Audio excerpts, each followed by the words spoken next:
नमस्कार दोस्तों, OCN network में आपका स्वागत है। मैं हूं ओमकार चौधरी और मेरे साथ आदि अचिंत जी जुड़ गए हैं। आदि जी, बहुत स्वागत है। नमस्कार। नमस्कार sir, thank you so much. आदि जी, दो विषयों पर बात करेंगे। एक तो गृह मंत्री अमित शाह ने आदेश दिया है कि सीमाओं से 15 किलोमीटर भीतर तक जितने अवैध निर्माण हैं, उन सबको बुलडोज किया जाए। यानी अब बॉर्डर पर भी बुलडोजर पहुंच रहे हैं, पहुंचने वाले हैं। इसके पीछे क्या है, क्या सूचनाएं हैं, क्या आशंकाएं हैं और नेशनल सिक्योरिटी के पॉइंट ऑफ व्यू से ये कितना अहम कदम है। दूसरा, हम चर्चा करेंगे बांग्लादेश के 8 गांव की बड़ी चर्चा है सोशल मीडिया पर, जिस पर कल आपने भी एपिसोड किया है और काफी रिसर्च के साथ आपने उसे बनाया और काफी लोगों ने वो देखा भी है। तो ये 8 गांवों का सच क्या है, इस पर भी आपकी राय जानेंगे। तो सबसे पहले क्यों ना 8 गांवों के बारे में ही बात कर ली जाए। ये क्या मसला है पूरा? सर मैं एक मैप, अगर आपका परमिशन हो तो मैं मैप से दिखाना चाहूंगा आपको। जी। तो मैं जरा मैप अपलोड कर देता हूँ, आप इसको जरा स्क्रीन पे दिखा देंगे तो मैं आपको थोड़ा क्लियरली समझा सकता हूँ चक्कर क्या है। जी सर, आप इसको जरा ऑन कर देंगे। हाँ जी, तो ये है सर आपका क्या नाम है आपका, पूरा बंगाल बांग्लादेश का पूरा एरिया। ठीक है जी। नाउ ये पूरे एरिया के अंदर सर, जब ये बॉर्डर बना था, इसके अंदर ना ऑनक्लेव्स थे, छोटे-छोटे जमीनें थी, जो भारत की जमीन बांग्लादेश के अंदर थी और बांग्लादेश की जमीन भारत के अंदर थी। वैसे भी अगर आप इस मैप को देखें, ये देखिए कैसा कैसा बॉर्डर है, ये तो रिवर के थ्रू जा रहा है। ठीक है जी? जी। इधर पे टेढ़ा-मेढ़ा है। अब यहाँ पर देखिए सर, ये ऐसे करना, इसका क्या क्या मतलब है मेरे को समझ में नहीं आता। ये देखिए, ये ऐसे करके ये जो आ रहा है, इसका क्या मतलब है मुझे समझ में नहीं आता है। अब इस पूरे रीजन के अंदर ये एन्क्लेव्स का जो पूरी सेटलमेंट हुई थी सर, ये हुई थी मोदी जी और शेख हसीना के बीच में। ठीक है जी?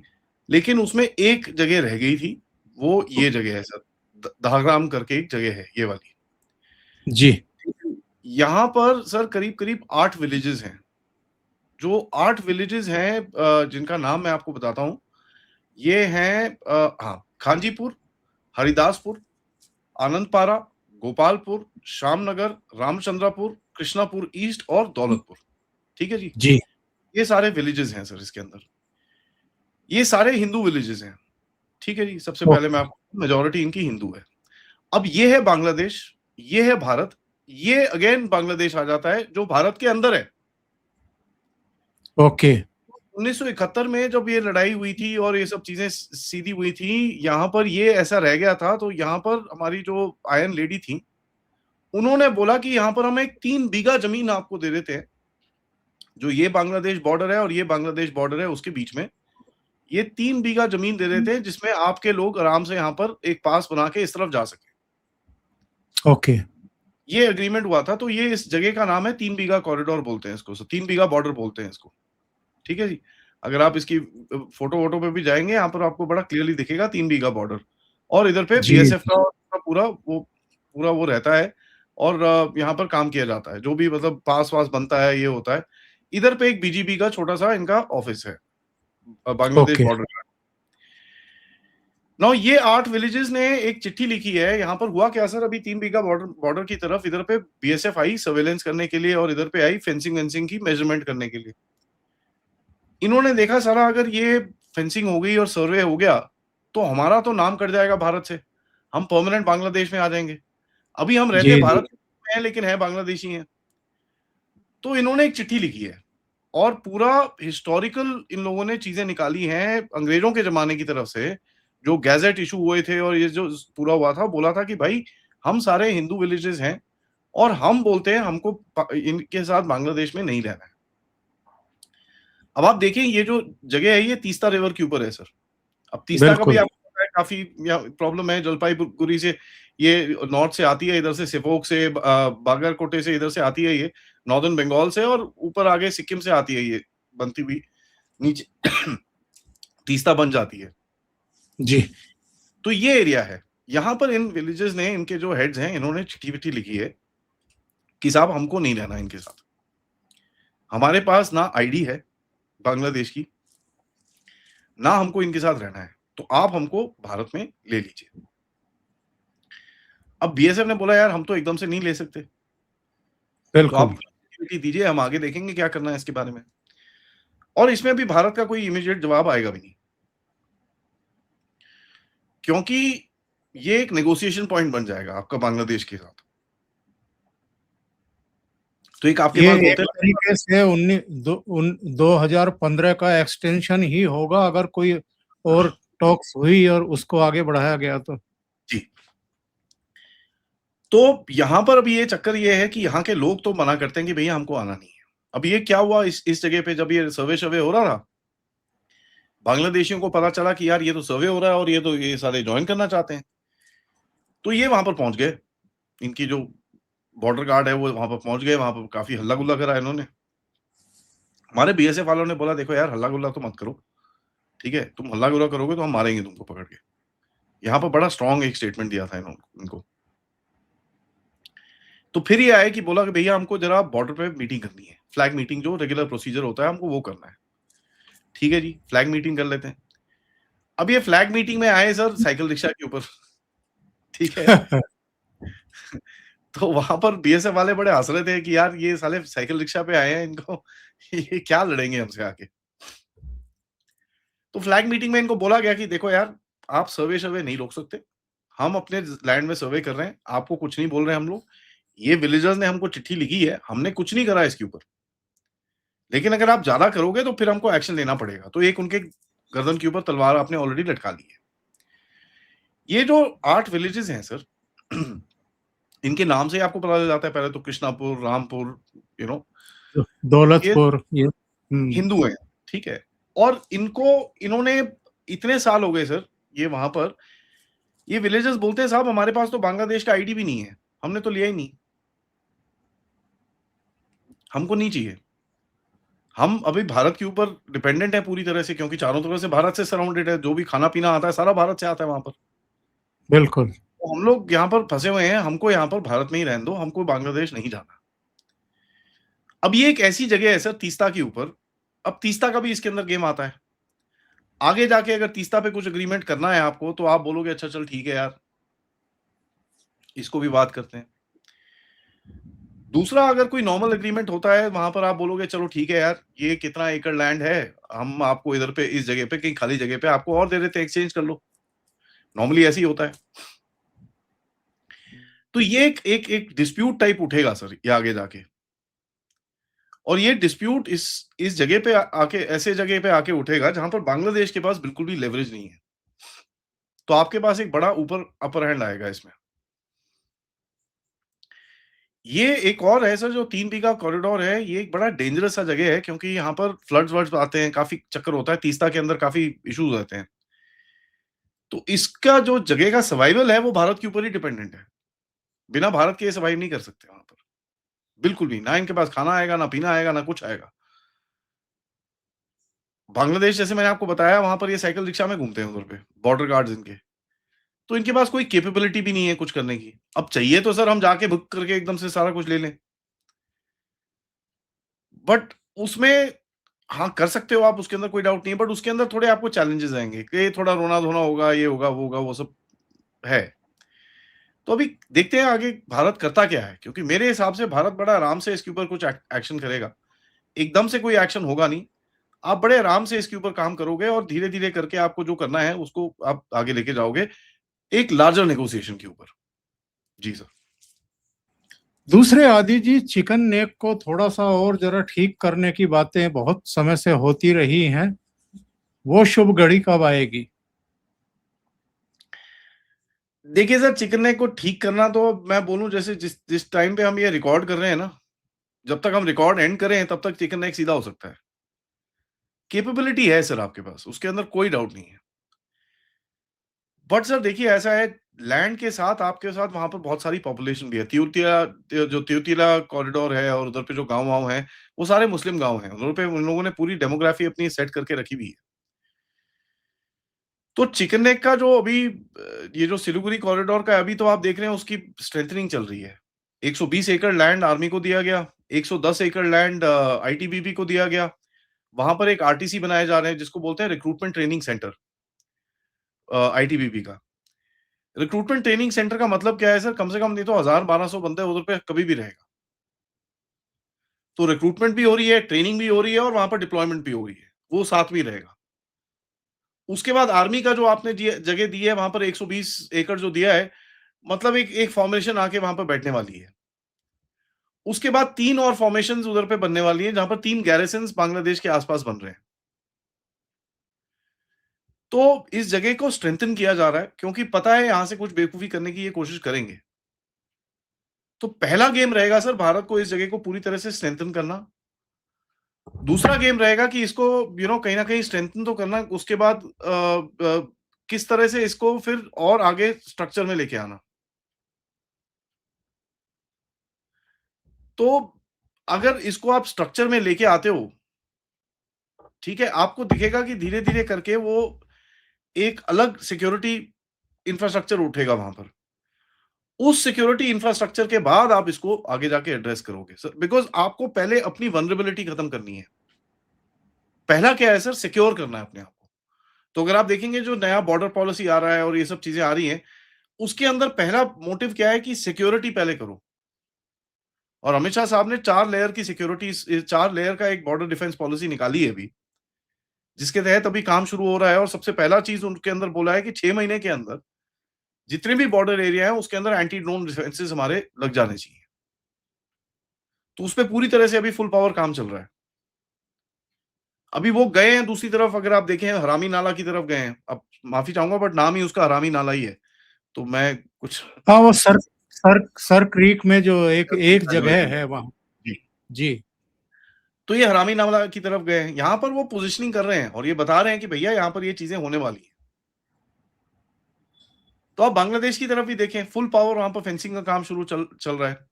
आपकी फोर्सेस रीडिप्लॉय हो चुकी हैं। एक जमाना था सर, मैं आपको बताऊं, बांग्लादेश के बॉर्डर पे जब बीएसएफ वाले जाते थे, वहां पर ये टीएमसी वाले ना लेडीज को उठा के सामने ले आते थे सर। और वो अपनी छाती पीटना, ये वो उल्टे सीधे काम, वहां पर कपड़े खोलना, पता नहीं क्या क्या उल्टे सीधे काम होते थे उधर पे। तो बीएसएफ को आगे नहीं जाने देते थे बॉर्डर पे। तो जो बेचारे वहां पर 4 बंदे फंसे हुए हैं, उनको ना वापस आने देते हैं, ना अदर से उधर जाने देते थे। तो बीएसएफ का काम बड़ा वहां पर हिंडर हो रखा था। इसके साथ कंबाइन करिए जो 15 किलोमीटर की आप बात कर रहे हैं। अब होता क्या था, ये 15 किलोमीटर के अंदर जो इलीगल स्ट्रक्चर्स बने हुए हैं, और ये चारों तरफ बोल रहा हूं, उससे होता क्या है सर, एक जो लोकल एरिया में ना एक डोमिनेशन हो जाती है, क्योंकि वहां पर एक स्ट्रक्चर बैठा है। तो वहां पर कुछ स्मगलिंग चल रही है, उधर पे वेयर हाउस बना हुआ है जहां पर हथियार हैं, जहां पर डंडे हैं, ये है वो सब चीजें वहां पर रखी हुई हैं इन लोगों ने। और उस जगह के अंदर अगर आप देखेंगे मदरसे बना के बैठे हुए हैं। अब मदरसों में कितने बंदे अंदर घुसे हुए हैं किसी को नहीं पता चलता। तो ये जो सफाई करने का वो एरिया है कि भैया इस एरिया को पहले तो डोमिनेट करना है हमको, ये पूरा एरिया सेफ होना चाहिए। तो इलीगल स्ट्रक्चर्स तोड़ेंगे। उसके बाद 4 लेयर की जो सिक्योरिटी बननी है, जो अभी उस पे काम चल रहा है ऑलरेडी, उसको पूरा आपको इंप्लीमेंट करना है। तो ये पूरा होलिस्टिक एक बॉर्डर डिफेंस आपको पॉलिसी बनती हुई बाहर निकल रही है। और ये बांग्लादेश की का जो ये बंगाल बांग्लादेश का जो इशू है, उसका जब सॉर्ट आउट हुआ, उसके बाद से आपको दिखता है कि पूरा चारों तरफ देश के अंदर ये अभी करने की कोशिश कर रहे हैं। तो ये बहुत बड़ा काम है सर, और इससे हमारा जो बॉर्डर डिफेंसेस हैं वो बहुत स्ट्रेंथन होंगे। तो पहला मेरे ख्याल से अभी जो गवर्नमेंट का वो है कि भैया पहले अपने आप को जरा सिक्योर करो, अपनी वल्नरेबिलिटी सीधी करो। जितने इलीगल्स हैं और जितनी डेमोग्राफी चेंज हो चुकी है बॉर्डर के ऊपर, उसको पहले सीधा करो। अपने कंट्रोल में लेके आओ, मॉडल विलेजेस बनाओ बॉर्डर के आसपास। जिस तरह से चाइना के बॉर्डर के ऊपर आप 729 मॉडल विलेज बना रहे हो सर, तो इधर पे भी मॉडल विलेजेस बनेंगे। उन मॉडल विलेजेस के अंदर आपकी विलेज डिफेंस कमिटीज बनेंगी, जैसे आपका जम्मू कश्मीर के अंदर है। और ऐसे-ऐसे करके इसको आगे लेके जाया जाएगा। पहले अपनी कोर आप स्ट्रेंथ करोगे, उसके बाद कुछ आगे आगे जाके कुछ कार्रवाई होगी। तो पहले आपका अपना घर को साफ करना बहुत ज़रूरी है सर। और इसीलिए अमित शाह ने कहा है कि जितने भी 15 किलोमीटर के दायरे में अवैध निर्माण हैं, सबको जी, बुलडोज कर दो, सबको गिरा जी, दो। ये एब्सोल्युटली सर। बहुत बड़ा टास्क है ये अपने आप में। बिकॉज़ सर इसके अंदर चक्कर क्या है? अगर आप इसको देखें कि अगर आप इनको सिक्योर नहीं करेंगे, तो होता क्या है कि आप तो वहाँ पर फ्रंट लाइन पे लड़ रहे हो। ठीक है जी? आप तो वहाँ पर फ्रंट लाइन पे लड़ रहे हो, लेकिन आपके पीछे से कोई छुरा घोंप रहा है आपके अंदर, फिर आप क्या करोगे सर? किस तरह से झेलोगे उसको? आपके पीछे अगर आप बीच में फँस जाओगे ना सर, इधर से कुछ हो रहा है, इधर से कुछ हो रहा है, आप बीच में फँसे हुए हो। तो ये पूरा साफ-सफाई करनी बहुत ज़रूरी है सर। इसकी साफ-सफाई अब देखिए आपको मैं एग्ज़ाम्पल देता हूँ। यहाँ पर योगी जी और पुष्कर धामी साहब ने जिस तरह से काम करा है नेपाल के बॉर्डर के ऊपर, वो बहुत प्रशंसनीय है क्योंकि जिस तरह से वहाँ पर इल्लीगल स्ट्रक्चर और ये सब चीज़ें मस्जिद मदरसे बने हुए थे, वो पूरा आप देखेंगे ऊपर देवभूमि से लेकर बिहार के बॉर्डर तक पूरी सफाई होगी उधर पे। सारा कुछ तोड़ दिया इन्होंने। तो अभी आप देखिए नेपाल से जब इन्फिल्ट्रेशन करने की कोई कोशिश होती है, कोई इल्लीगल आने की कोशिश करता है, पकड़ा जाता है वो। क्योंकि अब क्या है सर बॉर्डर के ऊपर मदरसा बना हुआ है, वहाँ पर जाके किसी को छुपा लेते हैं। अब जब नहीं है उधर से निकाल दिया किसी को, बड़ा मुश्किल होता है निकालना किसी स्ट्रक्चर के अंदर से। वहाँ अंडरग्राउंड क्या है, क्या नहीं है, किसी को नहीं पता चलता।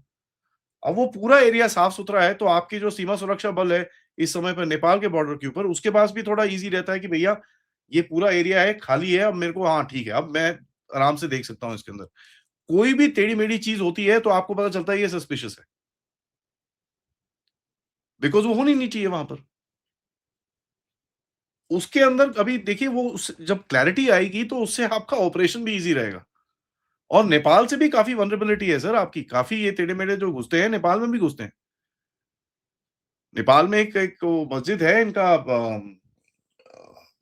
जमात-ए इस्लामी का कश्मीरियत उल समथिंग समथिंग कुछ है, काठमांडू के अंदर। वहाँ पर काफ़ी नेपाल के साथ हमारे जॉइंट ऑपरेशंस हुए हैं, जहाँ पर काफ़ी इनके टेढ़े-मेढ़े पाकिस्तानी ये हमने पकड़े हैं। तो ये बड़ा एक एक टेढ़ा-सा गेम है सर, जिसको अभी बड़े ध्यान से ये लोग सिस्टमैटिकली आगे जा रहे हैं। तो वो देखते हैं आगे क्या होता है सर। और एक फील्ड मार्शल पूर्वी दिशा से इस बार भारत पर अटैक करने के बारे में सोच रहे थे। देखिए सर ऐसा है इनके अंदर वो बोलते हैं ना बड़ी वो है एक सपने लेने का इनको काफ़ी शौक है। ठीक है जी, वो सपने लेने का बड़ा शौक जो है, अब ठीक है इनको सपने आते हैं कि भैया हम तो वहाँ से करेंगे, यहाँ से करेंगे। ठीक है, करो। और ये करने का क्या है सर कि इधर से अभी देखिए मैं आपको बताता हूँ कुछ समय पहले 1-2 दिन पहले क्या हुआ था कुछ बॉर्डर पे ना ऐसे थोड़ी झड़प-झड़प सी हो रही थी, बीएसएफ और बीजीबी के बीच में। ठीक है सर? जैसे ही वो हुआ, वहाँ से 500 100, 200, 500 बंदे आए और वहाँ से पत्थरबाजी शुरू करी उधर से, बांग्लादेश की तरफ से। अब ये जो पत्थरबाजी होती है ना सर, ये बड़ी डेंजरस होती है क्योंकि आप ठीक है थोड़ा बहुत तो सहन करते हो, उसके बाद आपने गोली-गोली चला दी।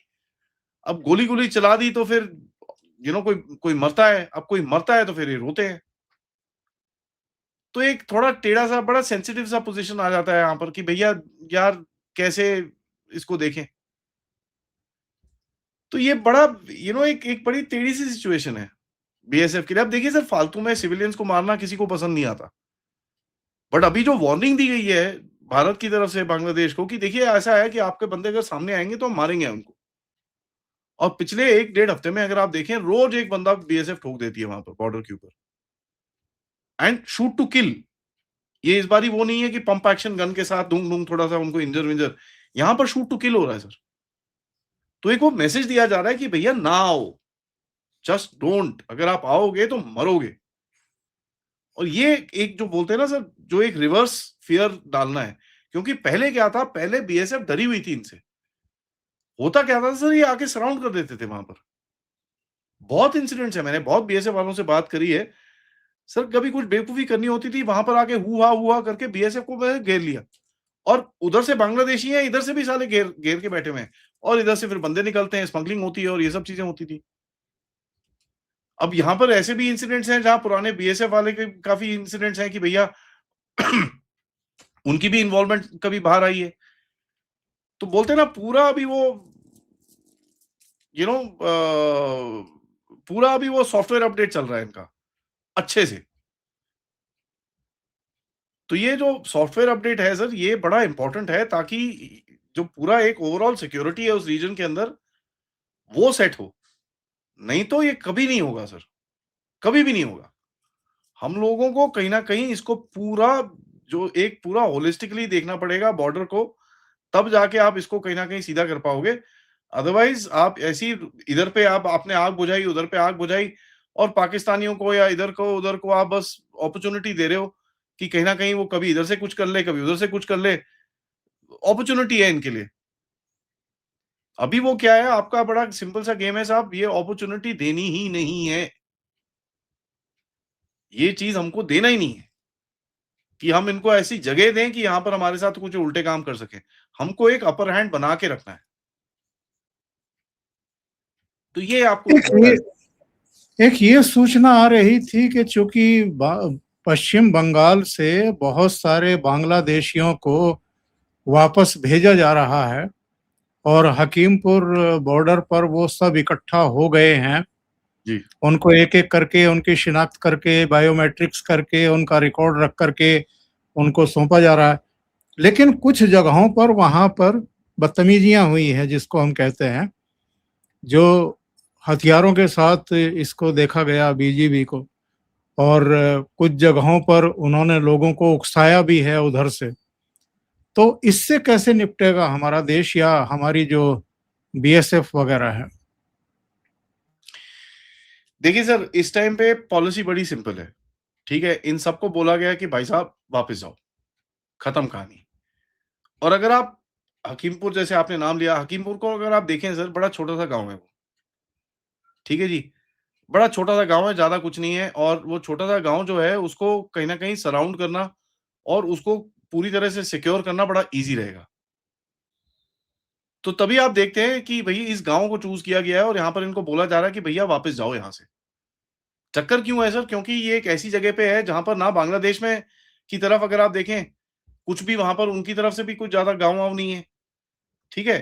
तो देखिए, ये बड़ा एक प्लान्ड अफेयर है कि भई उनकी तरफ भी कोई गाँव-शाँव नहीं है इधर पे। इस तरफ भी अगर आप देखें, यहाँ पर थोड़ा खाली है, तो इनको एक फनल करके उस जगह पे डाला जा रहा है कि भैया घुसो यहाँ से। तो ये बड़ा वेल प्लान्ड अफेयर है कि जाओ यहाँ से, बस खत्म। और अगर आप देखें कल अमित शाह साहब ने भी बोला कल परसों में कि भई 5 से 10,000 लोग रोज़ जा रहे हैं वहाँ से वापस। अब ये नंबर एक पहली बार ही हमने सुना है किसी गवर्नमेंट की तरफ से एक एक वो चीज़ बोली जा रही है कि 5 से 10,000 लोग जा रहे हैं। अब हमारे कई बुद्धिजीवी लोग हैं जो आके बोलेंगे जी होम मिनिस्ट्री की वेबसाइट पे हमने देखा सिर्फ 400 लोग गए। देखिए ये बुद्धिजीवी लोगों का कुछ नहीं कर सकते हम। हाँ, अगर उनका कोई इलाज नहीं है। ठीक है जी, अब वो होम मिनिस्ट्री की वेबसाइट पे जाके देखना आप देखते रहो यार, मगर आपको ये नहीं दिख रहा कि आपके सामने नाक के नीचे से बंदे जा रहे हैं वापस और एक फोर्सफुली आप अंदर डाल रहे हो उसको, तो ठीक है आपको नहीं दिख रहा ब आप फिर मत देखिए उसके अंदर कोई वो नहीं है हमको। अगर आप ये देखने लगें कि ये बांग्लादेश से आए थे, बांग्लादेश सरकार की वेबसाइट पर कहीं होगा, तो ये तो मूर्खता की पराकाष्ठा है ना। जो घुसपैठ करके आ रहे हैं, वो कहीं रिकॉर्ड छोड़ के थोड़ा आएँगे, बता के थोड़ा आएँगे कि हम जा रहे हैं। अब वही है ना सर हमारे जो बुद्धिजीवी दो लोग हैं वो वो यही देखते हैं कि साहब नहीं, नहीं, नहीं, ऐसा नहीं, वैसा नहीं, अरे आपको ना ऐसा नहीं करना चाहिए, ये ठीक नहीं है, ये सब आपको ना पेपर में उनको ऑफिशियली डिपोर्ट करिए। अरे भई ऑफिशियली वो डिपोर्ट करना ही नहीं चाह रहे तो क्या करें हम उसको? कहाँ से करूँ मैं? अब अगर कहीं पे लोकल अथॉरिटी के साथ वहाँ पर आपने कुछ बात-बूत करके कुछ सेटिंग-वेटिंग करके बोला है भैया ये जाएँगे और जा रहे हैं, भई आम खाओ ना, पेड़ क्यों गिनते हो जाके? भैया ये पेड़ कहाँ है? कहाँ लगा था? वो पेड़ को किसने लगाया था? उसके आस-पास क्या था? किसी कुत्ते ने उसके ऊपर सुसु करी है कि नहीं करी? ये सब आपका काम नहीं है भाई। आपका काम क्या है? आपने एज़ अ सिटिज़न हमारा डिमांड ये है कि साहब इनको यहाँ से भगाओ। वो हो रहा है और अभी तो शुरुआत है sir. Let me tell you ये शुरुआत है। क्योंकि अभी स्टेट्स जो बाकी स्टेट्स हैं उनकी तरफ से भी ये होगा तो पहले अभी बंगाल को खाली किया जाएगा। फिर आपको दिखेगा बिहार, झारखंड इनको खाली किया जाएगा। एंड धीरे-धीरे करके फिर पूरे भारत से ये भगाएँगे इनको। तो जो डिटेक्ट, डिलीट, डिपोर्ट का इनका जो चक्कर है, अब उसके अंदर भी देख लीजिए सर। सुप्रीम कोर्ट की रूलिंग के बाद इलेक्शन कमीशन ने क्या बोला है कि साहब जितने भी डिलीटेड वाले जो अदर वाले लोग हैं, हम कॉम्पिटेंट अथॉरिटी को दे देते हैं। कॉम्पिटेंट अथॉरिटी कौन है? होम मिनिस्ट्री है। अब उस होम मिनिस्ट्री में अगर आप देखो, जाके उस होम मिनिस्ट्री के पास जो उन्होंने नया वो रूल बनाया है इमिग्रेशन और फॉरेनर्स एक्ट के तहत, जो आपके लोकल डीएम्स हैं उनके पास आप पूरी अथॉरिटी है टू डिसाइड। तो एक पूरा स्ट्रक्चर तैयार है आपका। लॉ की तरफ से पूरा स्ट्रक्चर तैयार है। तो अब उस लॉ को इम्प्लीमेंट करना है और आपको भगाना है इनको। अभी तो सर क्या है, एक बड़ी सिंपल इनकी जो इकोसिस्टम है ना, बांग्लादेशियों का, उसके अंदर छुट्टियाँ छोड़ी हैं कि देखो भाई, भागो, नहीं तो चक्कर क्या होगा, आप थोड़ा आपको आपको परेशानी होगी। तो आप यहाँ से प्लीज़ चले जाओ। बेहतर ये है कि आप यहाँ से चले जाओ। उनको वॉलंटरीली बोला जा रहा है और आपको दिख रहा है लोग कई लोग होते हैं देखिए सर मैं आपको सही में बताऊँ, कई जो फैमिली-शैमिली के साथ आए होते हैं, जेन्युइनली कोई इल्लीगल वाले मतलब उनके कोई काम-धाम नहीं है, जो एक्चुअली रोज़गार के लिए यहाँ पर आए हैं, ठीक है? जो यहाँ पर छोटा-मोटा काम करते हैं, अपनी फैमिली बसाते हैं, उनको पता है बांग्लादेश में कुछ होना नहीं है उनका। तो आए जो जेन्युइनली कोई अच्छे लोग भी होते हैं, डिसेंट लोग होते हैं, उनको दिखता है यार ये इन चक्करों में नहीं पड़ना भाई मेरे को। कोई साला जूते मारेगा, कोई डंडे मारेगा, मेरी बीवी है, बच्चा है, माँ है, बाप है, बूढ़ा, मैं क्यों इन चक्करों में पड़ूँ? चलो यार वापस चलते हैं। जो भी है वहाँ पर ही अब ठीक है, अब जो भी सिचुएशन है अब चलते हैं वापस। तो वो ये आपको जो कैटेगरी दिख रही है कि ये लोग बोलते हैं यार हम जा रहे हैं वापस, हमको नहीं रहना अभी यहाँ पर। और वो तो खुले में बोल रहे हैं कि साहब हमको तो इस मिनिस्टर ने यहाँ बुलाया था, उस मिनिस्टर ने इतने पैसे लिए, 10,000 रुपए इसके लिए, 20,000 रुपए इसके लिए, 30,000 रुपए इसके लिए। तो ऐसे करके वो तो खुले में बोल रहे हैं वो चीज़ कि भैया ये इकोसिस्टम है आपके देश के अंदर। कई लोग 20 साल वाले हैं, कई लोग 2 साल पुराने हैं, कई लोग 5 साल पुराने हैं। वो जाना शुरू कर रहे हैं। एक बता रहा है कि मेरे पिताजी आए थे और मैं तो उस समय शायद पैदा भी यहीं हुआ भारत में आकर के। मेरे पिताजी तो केवल 9 साल के थे जब भारत में आकर के बस गए थे। 40 साल से ये परिवार।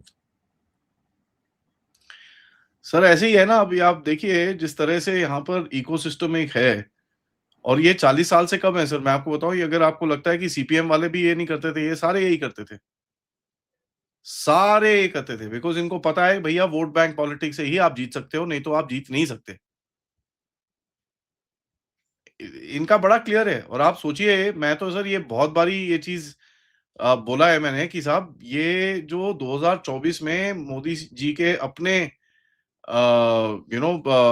बनारस में जो उनके साथ हुआ, उसमें कितने इल्लीगल वोटर्स ने वोट करा है?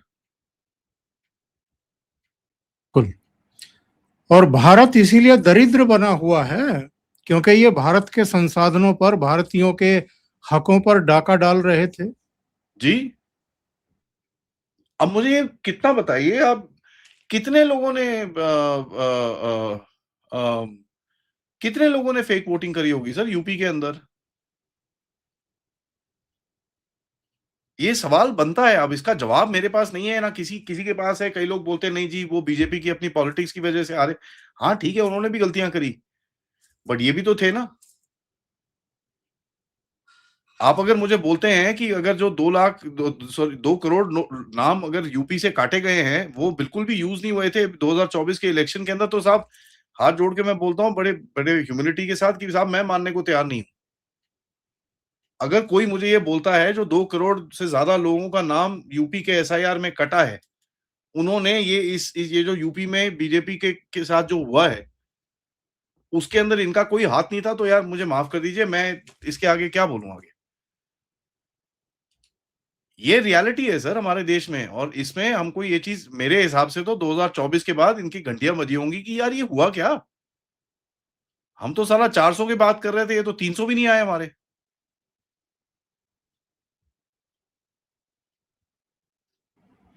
और ये अचानक क्या हो रहा है?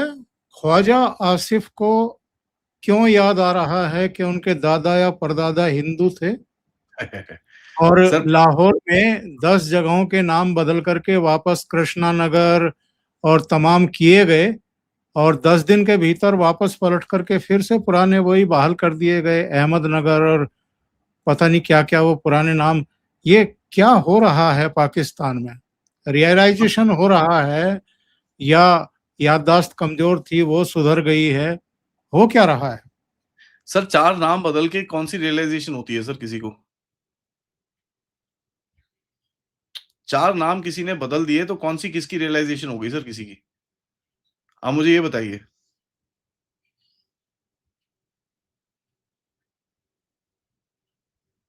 4 नाम आपने बदल दिए, क्या क्या मिला उसमें? आपका पर्पस क्या था? पर्पस यही है कि दुनिया को नहीं जी, हम तो बड़े प्यारे लोग हैं, हम तो राज दुलारे लोग हैं। ये करने की कोशिश है और कुछ नहीं है। अब उसमें भी देखिए इन लोगों ने करा और उसके बाद हुआ क्या? 4 दिन के बाद आपको वहाँ पर उनके जो एक्सट्रीमिस्ट हैं उन्होंने जाके बोला कि भैया तुम नाम चेंज करके दिखाओ मैं आपको बताता हूँ। और हमारे देश में फिर से बुद्धिजीवी खड़े हो गए थे, अरे देखो पाकिस्तान बदल रहा है। किसी एक बेवकूफ ने तो ये भी बोला कि देखो ये तो डी-रेडिकलाइजेशन है। अरे भाई साहब डी-रेडिकलाइजेशन नहीं होती यार। कौन-सी डी-रेडिकलाइजेशन की बात कर रहे हो आप? किसकी डी-रेडिकलाइजेशन? कि साहब ये पाकिस्तान ने बिकॉज़ 4 नाम बदल दिए तो डी-रेडिकलाइज़ हो गया वो।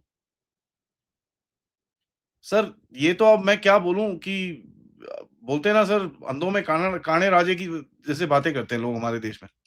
अमन की आशा लेके बैठे हुए हैं, भई पाकिस्तान हमारा दोस्त होना चाहिए।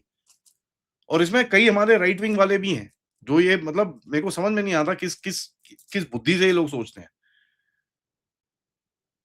ख्वाजा आसिफ, अब ख्वाजा आसिफ तो सर एक एक उसका नट ढीला है, वो कभी-कभार वो नट क्या होता है ना, पॉइंट पे आ जाता है तो कुछ ना कुछ बोल देता है, नहीं तो फिर वही वो बेवकूफ़ी की बातें करता है। अब उसको याद आ रही है जी मैं पंजाबी था, मैं ये था, तो यार मुझे ये बता तू आसिम मुनीर के बारे में बता ना, उसकी फैमिली तो जालंधर की है।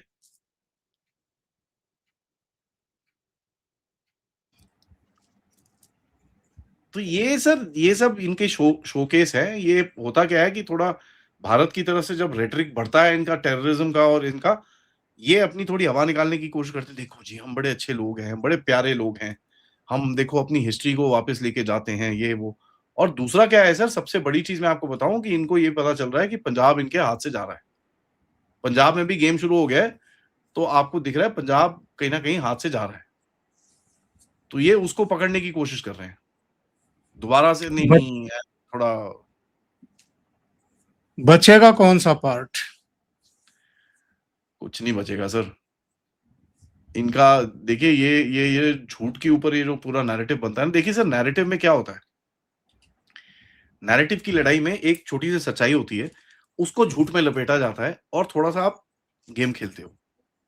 ये क्या करते हैं, सच्चाई नहीं लेते, ये झूठ लेते हैं, उसके ऊपर कुछ ना कुछ लपेटते हैं और झूठ लपेटते हैं और फिर फेंकते हैं और बोल सोचते हैं कुछ हो जाएगा।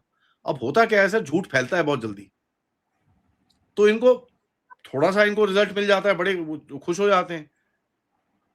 अब भारत है सर, भारत थोड़ा-सा हाथी की तरह है, घूमने में थोड़ा टाइम लगता है इसको। तो वो वही है, अब कुछ नहीं है इस तरफ। अब आपको दिख रहा है कि यहाँ पर अभी थोड़ा-थोड़ा करके ब चीज़ें चेंज हो रही हैं। यहाँ पर अभी गेम चेंज हो रही है, तो और आप देखें गेम चेंज हो रही है, तो फिर उनको यार ये तो सारा हाथ से जा रहा है। क्या करें? थोड़े नाम चेंज करके देखते हैं। हम ना वो एक नॉर्मल सी वाली चीज़ दिखाएँगे कि ये देखो भारत ही रेडिकल है, हम नहीं है। अब वो भी नहीं कर पाए तो आप सोच लीजिए सर इनका क्या बचा है? इनका एक जर्नैल है सर, कल वो शंग्रीला डायलॉग चल रहा है ना, उसके अंदर नोमान ज़कारिया करके इनका एक जर्नैल है।